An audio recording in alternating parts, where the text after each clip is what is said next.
الحمد لله وحده والصلاة والسلام على من لا نبي بعده لا نبي بعده ولا رسول بعده ولا معصوم بعده وعلى آله وأصحابه الذين أتقيا الذين هم خلاصة العرب العرباء وخير الخلائق بعد الأنبياء. أما بعد فأعوذ بالله من الشيطان الرجيم. بسم الله الرحمن الرحيم. إن هذا القرآن يهدي للتي هي أقوم.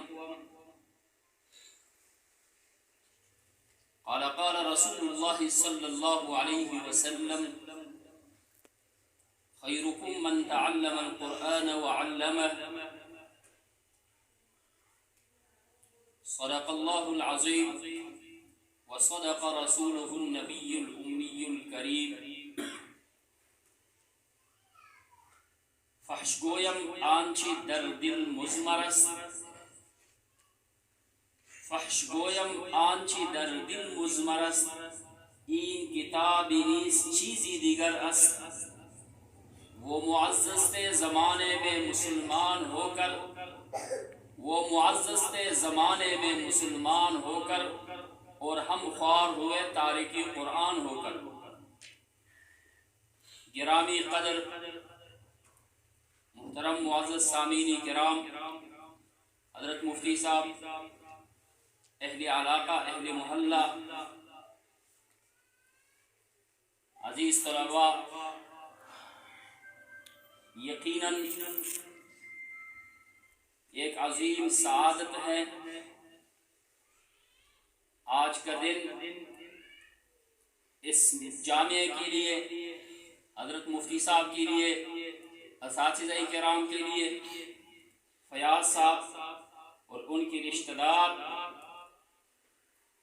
اور حافظ عبد الرحمن صاحب کے لیے اللہ نے ایک عظیم نعمت سے نوازا، حافظ قرآن بنا دیا.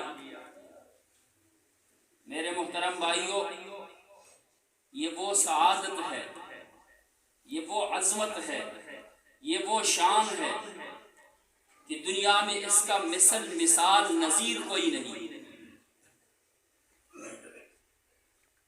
ثم اورثنا الكتاب الذين اصطفينا من عبادنا. قرآن مجید یہ عام کتاب نہیں، یہ کلام اللہ ہے، اللہ کا کلام ہے. اور حدیث شریف میں اللہ کے پیارے پیغمبر نے کیا فرمایا؟ اللہ کے کلام آسمانی کتب میں کیوں کتنا ممتاز ہے، کتنی امتیازیت رکھتا ہے. آسان ایک تشبیہ دیے ہیں، جیسے اللہ کا شان کائنات کی تمام مخلوقات پہ افضل اعلیٰ عرفہ ہے، اسی طرح اللہ کا کلام تمام کلاموں پہ افضل اور اعلیٰ اور عرفہ ہے. ایسا عظیم کتاب ایک بچے کے سینے میں آ جائے، یہ کوئی معمولی کمال نہیں، یہ کوئی عام بات نہیں ہے میرے دوستوں. پھر جس شخص کی اولاد کو اللہ اس نعمت سے نوازے، اس کے لیے بہت بڑی مقام کی بات ہے. اگر ہم سمجھے اس بات کو، اس سے بڑی سعادت کوئی نہیں ہو سکتی، کیونکہ یہ وہ کتاب ہے میرے بھائیوں. دنیا اور آخرت میں ہر بندہ کیا چاہتا ہے؟ عزت چاہتا ہے، عزت، سکون، اطمینان. بھائی چند دن میں عزت سے گزار دوں، مجھے عزت چاہیے. ہر بندہ یہی کہتے ہیں. اللہ کی قسم، جس کا تعلق اس کتاب کے ساتھ ہو جائے وہ کبھی بے عزت نہیں ہوگا، وہ کبھی خوار اور ذلیل ہو نہیں سکتا، نہ دنیا میں نہ آخرت. مشکل سے مشکل مرحلہ آئیں گے، حالات آئیں گے، لیکن صاحب قرآن کبھی ذلیل نہیں ہوگا. یہ میں نہیں کہہ رہا ہوں، مالک قرآن کہہ رہا ہے، جس کا کلام ہے وہ خود کہہ رہا ہے. اس کے پیغمبر فرماتے ہیں جس کا نسبت قرآن سے ہو جائے، اور تاریخ میں گواہ ہے جن لوگوں نے قرآن کو اپنا آئیڈیل بنا دیا، قرآن سے اپنے تعلق کو جوڑ دیا، اور یہ ایمان سے تسلیم کر دیے کہ میرا رب کا کلام ہے اور یہ اعلیٰ اور عرفہ ہے اور میرا تعلق اس سے ہوگا، تو وہ رب مجھے ذلیل نہیں کریں گے. پھر اللہ نے نقشہ بھی دکھا دیا. قرآن کے نزول سے قبل، قرآن کے نزول سے قبل جب ہم تاریخ دیکھتے ہیں، صحابہ کا دور اس کو زمانہ جاہلیت کہا جاتا ہے. کوئی انسانیت نہیں, انسان کی کوئی قدر اور قیمت نہیں, جانوروں جیسی زندگی گزارتے, اس لیے اس کو زمانہ جاہلیت, جاہل لوگوں کا دور. وہی لوگ تھے, کسی یونیورسٹی میں انہوں نے نہیں پڑھا. یہ تبدیلی کیسے آئی؟ قرآن کو اپنا آئیڈیل مان لیا, اپنی زندگی میں قرآن کی تعلیمات کو عمل پیرا ہوئے. تو پھر اللہ نے کیا کی؟ احد کے میدان میں 70 صحابہ شہید ہوئے. اللہ کے پیارے پیغمبر صلی اللہ علیہ وسلم فرماتے ہیں جاؤ صحابہ کو تلاش کرو, شہداء کو تلاش کرو. حضرت حنظلہ رضی اللہ تعالیٰ عنہ غسیل الملائکہ, صحابہ فرماتے ہیں ہم آئے شہداء کو تلاش کے, نبی علیہ السلام نے فرمایا ذرا حنظلہ کو بھی تلاش کرو, سامنے جو مجاہدین ہیں ان میں نظر نہیں آتے. صحابہ فرماتے ہیں ہم پھر جب گئے تو صحابہ 3-4 صحابہ کے نیچے حضرت حنظلہ کی لاش پڑی ہے. ہم نے اٹھایا کہ دیکھتے ہیں اس کے سر کے بالوں سے تازہ پانی ٹپکتے ہیں, نیچے گرتے ہیں جیسے بندے نے کسی نے غسل کیا ہو, اور جسم زخمی ہے, چور چور ہے. اللہ کے پیارے پیغمبر صلی اللہ علیہ وسلم کے پاس ہم اس کو لائیں اور آپ صلی اللہ علیہ وسلم سے ہم نے فرمایا یا رسول اللہ عجیب کیفیت ہے, اور بھی شہداء ہے لیکن حنظلہ کی کیفیت یہ ہے جیسے اس کو کسی نے غسل دیا ہے. حنظلہ فرماتے رسول اللہ صلی اللہ علیہ وسلم فرماتے میرے صحابہ لگتا ہے حنظلہ جنابت کی حالت میں تھا, فرشتوں نے غسل دیا ہے, لیکن پہلے جا کر کے گھر والوں سے معلومات لے لیں. معلومات یہ کہ حنظلہ میں غسل واجب ہو چکا تھا اور اتنی فرصت نہیں ملی کہ غسل کریں. تو اللہ نے کیا مقام بتایا کائنات کی صبح تک, قیامت کی صبح تک کائنات والوں کو اللہ نے یہ بتا دیے جو میرے قرآن کے ساتھ جڑ جاتے ہیں اس کو ہم غسیل الملائکہ, فرشتے, آسمانی مخلوق, نورانی مخلوق, ان کے خادم بناتے ہیں. کس وجہ سے؟ قرآن کی وجہ سے میرے بھائی. قرآن وہ کتاب ہے میرے بھائی. دنیا میں بھی اللہ دکھاتے ہیں. صحابہ لباس جسم کو ڈھانپنے کے لیے لباس نہیں ہوا کرتا تھا. اصحاب صفہ ادارہ ہے پہلا جامعہ اسلام میں.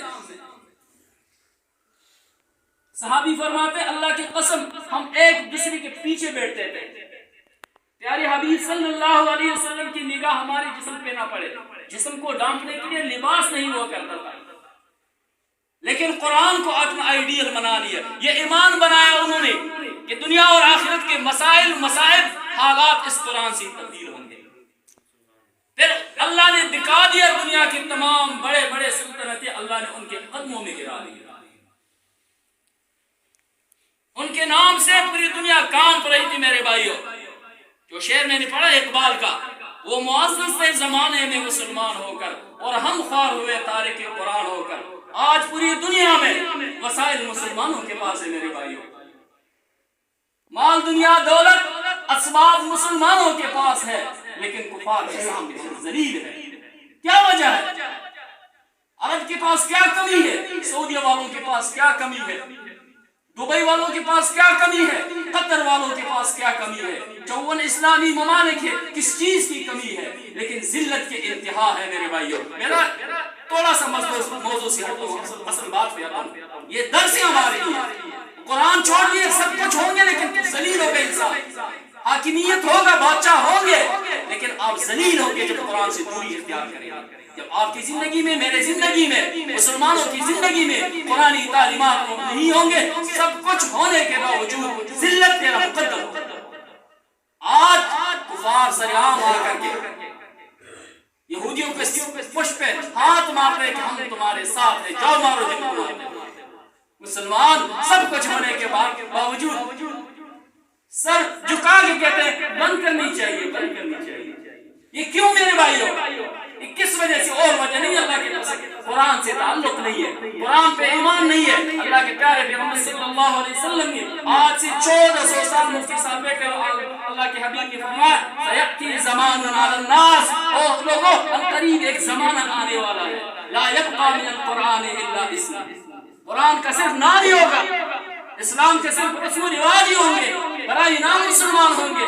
آج وہی دور ہے. قرآن جو کہہ رہا ہے کرتے نہیں، دنیا میں بھی ذلت اور آخرت میں بھی ذلت۔ اللہ ہمیں بچائے، اللہ ہمارے دلوں کے اندر یہ احساس پیدا فرمائے۔ میرے بھائیو، اسلام، قرآن، دین، جدید تعلیم سے کسی کو نہیں روکتے ہیں۔ میرے بھائیو، خوش قسمت وہ انسان ہے کہ اپنے بچوں کو یہ تعلیم دلوائیں۔ میرے بھائیو، دنیا ختم ہونے والی ہے، لیکن جس شخص نے اپنے اولاد کو قرآن کی تعلیم دلوایا، حافظ بنا لیا، پتہ ہے قیامت کا دن ہے، حشر کے میدان ہے، بہت ہیبتناک دن ہے۔ نبی علیہ السلام آیا اپنے حجرے مبارکہ میں، حضرت ام المؤمنین عائشہ رو رہی ہے، ما یبکیک یا عائشہ، عائشہ کیوں روتی ہو، کیا وجہ ہے، کیا پریشانی ہے؟ اللہ کے پیارے پیغمبر فرماتے ہیں، عائشہ نے کیا فرمایا، ذکرت النار فبکیت، یا رسول اللہ جہنم کا آگ کا تذکرہ، اس کا سوچ اور فکر کیا، اب رونا آ گیا، اللہ جہنم کی آگ سے کیسے بچاؤں؟ ذکرت النار فبکیت۔ اللہ کے پیارے پیغمبر صلی اللہ علیہ وسلم جب یہ پوچھا ما یبکی، کیوں روتی ہو، کیا فرمایا، ذکرت النار فبکیت۔ دوسرا جملہ حدیث میں ہے، ام المؤمنین نے فرمایا، یا رسول اللہ هل تذکرون اہلیکم یوم القیامہ، اللہ کے پیارے پیغمبر قیامت کے دن ہم آپ کے اہل ہے، فامیل ہے، فیملی ہے، فیملی والوں کو تو یاد کریں گے، بہت ہیبتناک دن ہوگا۔ اللہ کے پیارے پیغمبر نے کیا فرمایا، لا یذکر احد احدا عند ثلاثۃ مواضع۔ عائشہ ام المؤمنین، عائشہ عام عورت نہیں ہے، ام المؤمنین ہے، تمام کائنات کے مسلمانوں کی ماں ہے۔ عائشہ وہ عورت ہے، جبرائیل قرآن لاتے ہیں، اللہ کے حکم لاتے ہیں، اللہ کا کلام نازل ہوتے ہیں، عائشہ کی بستر پہ، عائشہ پہ بہتان لگتے ہیں، اللہ سورہ نور نازل فرماتے ہیں، اللہ خود اعلان فرماتے ہیں، سبحانک ھذا بہتان نازل۔ کتنی شان والی عورت ہے وہ۔ جب آپ صلی اللہ علیہ وسلم سے سوال کرتے ہیں، یا رسول اللہ ہم آپ کی فیملی ہیں، آپ قیامت کے دن اس سخت منظر میں، اقترب للناس حسابهم وهم في غفلة معرضون ما يأتيهم من ذکر من ربهم محدث الا استمعوه وهم يلعبون۔ عجیب منظر ہوگا، عجیب کیفیت ہوگا۔ وترى الناس سکارى وما هم بسکارى ولكن عذاب الله شدید۔ ماں اپنے دودھ کی بچے کو پھینک دیں گے، حمل ضائع ہوگا، یوم یجعل الولدان شیبا السماء منفطر بهم، بچے بوڑھے ہو جائیں گے۔ ہم کہتے ہیں باقیس بھئی عمر تو اتنا نہیں ہے، بس حالات نے مجھے بڑا بنا دیا، حالات کی وجہ سے۔ قرآن فرماتا ہے یوم یجعل الولدان شیبا السماء منفطر بهم، بچے بوڑھے ہو جائیں گے قیامت کے ہولناک منظر کو دیکھ کر۔ عائشہ فرماتی ہے، یا رسول اللہ هل تذکرون اہلیکم یوم القیامہ، آپ ہمیں یاد کریں گے؟ اللہ کے پیارے پیغمبر نے فرمایا، لا یذکر احد احدا عند ثلاثۃ مواضع، تین مواقع ایسی ہیں، عند المیزان، عند الصراط، عند الکتاب، کوئی کسی کو یاد نہیں کرے۔ عند المیزان، اعمال تولنے کے وقت، فاما من ثقلت موازینہ فهو فی عیشۃ راضیہ واما من خفت موازینہ فامہ ہاویہ وما ادراک ما ہی نار حامیہ۔ اما من اوتی کتابہ بیمینہ فیقول ہاؤم اقرؤوا کتابیہ، ایک اس وقت ہر بندہ اپنے اعمال میں گرفت ہوگا، پریشان ہوگا کہ میرا اعمال نامہ دائیں ہاتھ میں لیں گے یا بائیں ہاتھ میں، کیا ہوگا؟ میرا نیکی کا پلہ باری ہوگا یا گناہوں کا پلہ باری ہوگا؟ اللہ کے پیارے پیغمبر فرماتے ہیں اس ٹائم ہر بندہ اپنے عمل میں گرفتار ہوگا، کوئی کسی کو یاد نہیں کرے۔ عند الصراط، صراط پہ کیسے، پوری صراط پہ کیسے گزرنا ہوگا؟ پیغمبر فرماتے ہیں کوئی کسی کو یاد نہیں کرتے، لیکن جس کا تعلق نسبت قرآن سے ہوگا، قرآن اس نے پتہ ہے اس دن قرآن کیا بقا کریں گے انسان کے ساتھ، کیا وفا کریں گے۔ قرآن کھڑے ہوں گے اللہ کے حضور پہ، سفارش کریں گے، اور اللہ کے پیارے پیغمبر نے فرمایا ایسا سفارش جس کا سفارش قابل قبول ہو۔ دنیا میں کوئی مسئلہ کسی کا پہنچے، کہتے ہیں ذرا مضبوط بندے کو دیکھو، ذرا بندہ دیکھ لو نا جو مضبوط ہو۔ میں نے بہت مضبوط بندے کو دیکھا ہے میرے بھائیو، وہاں مضبوط سفارشی قرآن ہی ہو، اس قرآن کو آج اس کے ساتھ اپنا تعلق بناؤ۔ پھر کیا ہوگا؟ جس نے اپنی اولاد کو یہ تعلیم دلوایا، دنیا کے اندر اس کا یہی ذہن بنا ہوا تھا کہ قرآن کے بغیر میرا کامیابی ممکن ہی نہیں، نہ دنیا میں نہ آخرت میں، تو اللہ کیا انعام دیتے ہیں؟ اللہ نے اعلان دیا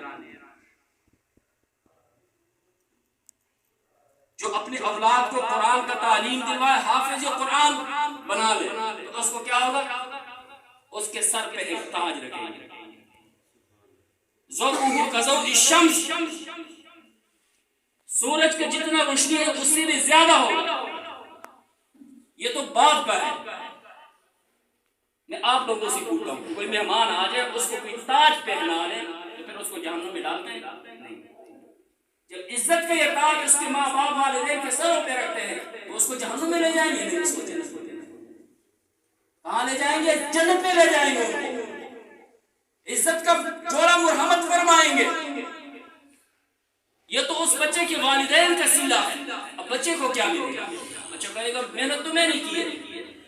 بچے کو یہ ملے گا میرے بھائیوں، 10 ٹکٹ اللہ اس کے ہاتھ میں دلوائیں گے، یہ ٹکٹ لے لے 10، جن پہ جہنم واجب ہو چکا ہے ان کو آپ جنت پہ لے جائیں۔ کہاں لے جائیں؟ جنت لے جائیں۔ علماء نے ایک نقطہ لکھا ہے، ہو سکتا ہے آپ لوگوں نے ابھی تک سنا نہیں ہو۔ مہمان کا ایک اکرام، عزت، وقار یہ ہے کہ اس کے ساتھ بہت سے لوگ لی جائیں۔ سب کچھ اکیلا ہو تو وہ مزہ نہیں آتا۔ ہمارے پٹھانوں میں تو یہ چیز، مہمان کا ایک اکرام کیا ہے، عزت کیا ہے کہ اس کے ساتھ بڑی جماعت ہوئی۔ اب جنت میں بے شک جنت میں حافظ صاحب چلے جائے، لیکن اکیلا ہو تو مزہ نہیں آتا۔ بڑے لوگوں کے ساتھ گنمین بھی ہوتے ہیں، باڈی گارڈ ہوتے ہیں، پرنسپل ہوتے ہیں، کیا کیا چیزیں ہوتی ہیں۔ بڑے لوگ آئے تھے، فلانا صاحب آئے تھے ہمارے پاس، بہت سی لوگ تھے ان کے ساتھ۔ تو جنت میں بھی جب حافظ کو بھیجیں گے نا تو اکیلا مزہ نہیں ہوگا۔ اللہ پہلے 10 ٹکٹ دیں گے، 10 بندوں کو ساتھ لے جائے تاکہ پتہ چلے کہ لوگ بھی ساتھ جا رہا ہے۔ علماء نے ایک نقطہ لکھا ہوا ہے، یہ کس شخص کے لیے؟ جس پہ جہنم واجب ہو چکا لیکن حافظ قرآن باعمل ہو، قرآن پڑھے، اس پہ عمل کرے، تو اللہ یہ اعزاز دیتے ہیں کہ آپ نے جنت میں بھی جانا ہے اور اکیلا نہیں جانا۔ یہاں علماء نے ایک نقطہ لکھا ہے، اور علماء اپنی طرف سے نہیں لکھتے، شارحین نے حدیث کے تشریح میں لکھا ہوا ہے کہ اس شخص کے لیے یہ سفارش نہیں ہے۔ بعض لوگ ہوتے ہیں نا سمجھ جہالت کی وجہ سے، وہ بچے کو حافظ کراتے ہو، مولوی بناتے ہو، پھر اس میں کیا بنے گا؟ یہ قرآن پہ عدم اعتماد ہے، قرآن کی توہین ہے، علم کی توہین ہے، اس کتاب کی توہین ہے جو تمام کتابوں کا سردار کتاب ہے۔ تو اللہ فرماتے اس شخص کو سفارش اس کے لیے ہوئی۔ اور جو لوگ حافظ قرآن کے سپورٹ کرتے ہیں ان کے والدین کو بہت اچھا کام آپ نے کیا، فیاض صاحب آپ نے بہت اچھا کام کیا، اپنے بچوں کو حافظ بنا، اللہ کی قسم دنیا اور آخرت اس بچے کی وجہ سے آپ کا اللہ بنا دے، ہر بچے کا، ہر انسان کا اللہ بنا دے گا قرآن کی نسبت سے۔ تو ایسے لوگوں کو اللہ اس سپورٹ کی وجہ سے، اس حمایت کی وجہ سے اللہ 10 بندوں کو جنت میں لے جائے گا۔ اور اگر یہی بچہ عالم بن جائیں گے، مفتی صاحب بیٹھے ہوئے حدیث میں آتے ہیں 70 بندے جنت میں لے جائیں گے۔ وہ دن جو ہر بندہ پریشان ہوگا، پیغمبر پریشان ہوگا۔ 950 سال حضرت نوح علیہ السلام نے دعوت دی، رب انی دعوت قومی لیلا و نہارا، اللہ میں نے صبح شام 950 سال دعوت دی لوگوں کو، لوگوں نے نہیں مانا اللہ، وہ پیغمبر بھی پریشان ہو گیا، نفسی نفسی۔ لیکن اللہ قرآن کو یہ اعزاز دیتے ہیں اور دیا ہوا ہے، جو قرآن سے وابستہ ہوگا دنیا میں بھی اور آخرت میں بھی، وہ صاحب عزت ہوگا، وہ صاحب وقار ہوگا۔ میرے بھائیوں، تو میں آپ لوگوں کا زیادہ وقت نہیں لیتا ہوں۔ جس کو اللہ نے اولاد کی نعمت سے نوازا، اپنے بچوں پہ قرآن تعلیم حاصل کرواؤ، بچوں کو حافظ بناؤ، عالم بناؤ۔ بے شک کوئی بھی تعلیم کرے، انجینئر بناؤ، ڈاکٹر بناؤ، 2-2.5 سال میں بچہ حفظ کر لیتے ہیں۔ ہم مسلمان ہیں، ہمارا یہ نظریہ ہے یہ دنیا عارضی ہے، یہ چند دن کا کھیل تماشا ہے۔ جس کا بچہ حافظ ہوگا آسان سمجھ لے، موت تو آنا ہے نا، ہم نے ماننا ہے کل من علیہا فان ویبقى وجہ ربک ذی الجلال والاکرام کل شیء ہالک الا وجہہ قل ان الموت الذی تفرون منہ فانہ ملاقوکم۔ کتنے دوڑ لگائیں گے، بھاگ جائیں گے، بھاگ کوئی نہیں سکتا ہے، موت نے ہمیں گھیرنا ہے، ہم نے مرنا ہے ایک دن۔ لیکن جس کا بچہ حافظ قرآن ہوگا، بے شک ہم بے عمل بھی ہوگا، جس دن باپ فوت ہو جائے، صبح شام وہ جب اٹھتا ہے خبر کے پاس جاتا ہے، وہ کیا پڑھیں گے؟ سورہ یاسین پڑھیں گے، اور اس کا ثواب والد صاحب کی خبر کو پہنچتے ہیں۔ اور جس نے پڑھا ہی نہیں ہے، نازلہ نہیں آتے ہیں، وہ بچوں کو قرآن خوانی کرواتے ہیں، کیا ہوگا؟ بہت پلاٹ بنائے ہوں گے، بہت مکانات، جائیداد، دکانیں، سب کچھ کیے ہوں گے، میرے بھائی وہاں وہ کام نہیں کریں گے، اس کا حساب آپ نے دینا ہے، مزے کسی اور نہیں کرنا ہے۔ اگر یہ قرآن کی تعلیم دلوایا، مزے آپ کے قیامت کے صبح تک ہوں گے۔ اللہ کے پیارے پیغمبر آخری حدیث سناتا ہوں، اذا مات الانسان انقطع عمله الا من ثلاث، مرنا ہے ہر انسان نے، کوئی بچ نہیں سکتا، اور جب انسان مر جاتا ہے تو نظام حساب کتاب ختم۔ اللہ کے پیارے پیغمبر نے فرمایا 3 خوش قسمت انسان ایسی ہیں کہ ان کا حساب ختم نہیں ہوتا ہے، ان کی نیکیوں کے اکاؤنٹ پہ سلسلہ چلتا ہی رہتا ہے۔ وہ کون ہے؟ صدقۃ جاریہ، جس سے صدقہ جاریہ کیا ہو، مسجد کے ساتھ تعاون کیا ہو، مدرسے کے ساتھ تعاون کیا ہو، کوئی اور نیکی کا کام کیا ہو، قیامت کے صبح تک جب وہ نیکی استعمال ہوتے ہیں، اس چیز کو استعمال کرتے ہیں لوگ، مسلمانوں کو نفع پہنچتا ہے تو اس کو ثواب ملتا ہے۔ علم نافع، عالم ہو، اس کے علم سے لوگ مستفید ہو چکے ہو، لوگوں کو نفع پہنچایا ہو، تو اس کا یہ سسٹم ختم نہیں ہوگا، یہ سلسلہ چلتا ہی رہے گا قیامت تک۔ اور یا اولاد صالح، ولد صالح، نیک اولاد ہو، نیک اولاد جو بھی دنیا میں نیکی کا عمل کرتے ہیں اس میں والدین کا حصہ ہے، بے شک قبر میں ہو، دنیا سے چلا جائے لیکن اس کو وہ ثواب ضرور پہنچتے ہیں۔ تو میرے بھائی، آخرت کے غم ہر بندے کو کرنی چاہیے، ہر بندے کو یہ سوچنا چاہیے میں نے مرنا ہے، میرے پیچھے پہ کیا ہوں گے۔ ہم اپنے اعمال کو دیکھتے ہیں، ہم سب کمزور ہیں، لیکن کم از کم ایک نسبت تو ہو، یہ نہ ہو کہ ہمارے پیچھے ہم جائیدادیں بہت سب کچھ بنا لیں اور بچے عیاشی شراب و کباب پہ لگیں، اور خدا نہ خواستہ ہمارا وہ ابد الابد ہمیشہ کا جو گھر ہے نا، ہمیشہ مسلمان کا گھر ہمیشہ آخرت میں ہے، یا جہنم ہے یا جنت ہے۔ مومن کا جنت ہے، جہنم نہیں ہے۔ تو اس گھر کی بنانے کی سوچ کرنی چاہیے، اور ہر بندے کو یہ سوچ، قرآن کے بغیر نہ دنیا میں کامیابی ہے نہ آخرت میں۔ جیسے آج سب لوگ، چھوٹا سا بچہ ہے لیکن سب سے آگے کون بیٹھا ہوا تھا؟ عبد الرحمان بیٹھا ہوا تھا، سب اکرام کرتے تھے۔ اسی طرح قیامت کے دن حافظ قرآن سب سے مقدم ہوگا، اور کتنا مقدم ہوگا؟ جنت کی منازل ہے، ہر بندے کا اپنے اعمال کا اس حساب سے اللہ مرتبہ اور رتبہ دیں گے، لیکن حافظ کی یہ تعین نہیں ہے مفتی صاحب بیٹھے ہوئے۔ اقرا وارتقی ورتل کما کنت ترتل فی الدنیا، پڑھتے جاؤ ترتیل سے پڑھتے جاؤ، جہاں انتہا ہوگا آپ کا قرآن کے ختم ہونے کی، وہاں آپ کا مقام، جاؤ اپنی مرضی میں۔ کتنا بڑا مقام ہے میرے بھائی، تو سب کوشش کریں گے انشاءاللہ اللہ اس بچے کو مزید علم کی ترقی عطا فرمائے۔ اور اس میں خصوصاً مجھ سے بات رہ گئی ہے، اس سب عبد الرحمان کے حافظ ہونے میں والدین کی بھی تعاون ہے، یہ حضرت مفتی صاحب کی اور اساتذہ کی۔ بھائی کوئی 7 بجے اٹھتا ہے، کوئی 9 بجے اٹھتا ہے، یہ لوگ صبح 4 بجے اٹھتے ہیں، اور کتنے خوش قسمت باسعادت لوگ ہیں میرے بھائیوں۔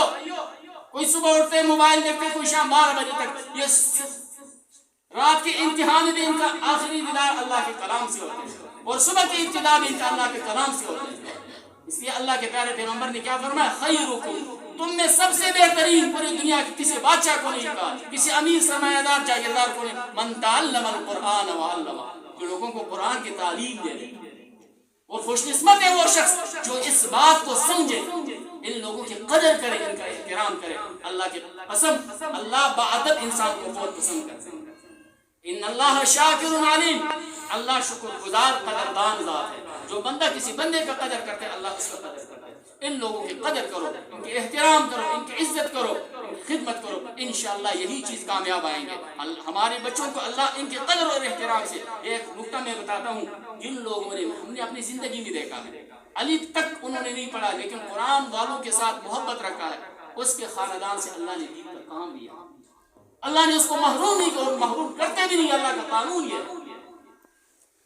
جو لوگ قرآن والوں سے تعلق جوڑتے ہیں اور اس کی قدردانی کرتے ہیں، اس بات کو سمجھنے کی کوشش کرتے ہیں کہ یہ عام لوگ نہیں ہے، معاشرے کے اصل لوگ یہی ہے، معاشرے کی نجات کا لوگ یہی لوگ ہیں، نجات کو نندر لوگ یہی ہے، تو انشاءاللہ اس کا قدر اللہ کیا فرمائیں گے؟